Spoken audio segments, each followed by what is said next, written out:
L'enseignement du latin et du grec ancien souffre parfois d'une image peu moderne. Pourtant, ces langues sont bien plus que des vestiges du passé. Elles sont au cœur de notre culture, de notre histoire et même de notre langue. À l'Université de Lille, des chercheurs ont créé le programme Aglaé pour repenser la façon dont ces langues anciennes sont apprises et expérimenter de nouvelles pratiques pédagogiques.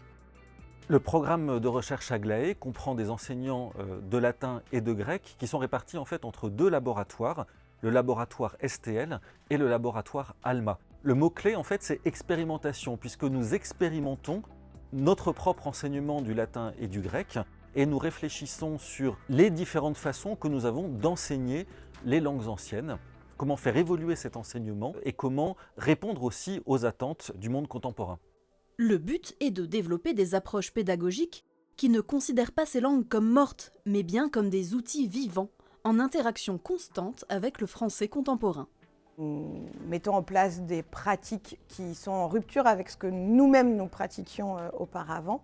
En latin, nous utilisons par exemple des manuels qui sont exclusivement en latin. Donc nous abordons le latin par immersion. Nous commençons par des textes très simples. Nous essayons de faire comprendre le latin et le grec de manière écrite et orale aux étudiants et nous essayons de les faire parler et de les faire écrire également. Donc nous appelons ces méthodes des méthodes actives. Hikabemos salvia, salvia, non è la sauge.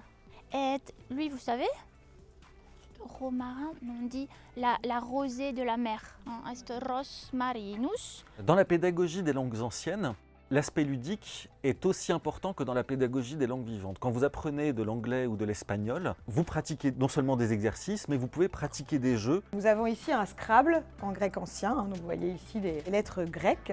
Et puis là, nous avons un Trivial Poursuite en latin qui a été réalisé par les étudiants de première année. Pour valoriser les différentes approches pédagogiques existantes autour des langues anciennes, les chercheurs de l'Université de Lille échangent et collaborent avec de nombreux partenaires, en France et à l'international.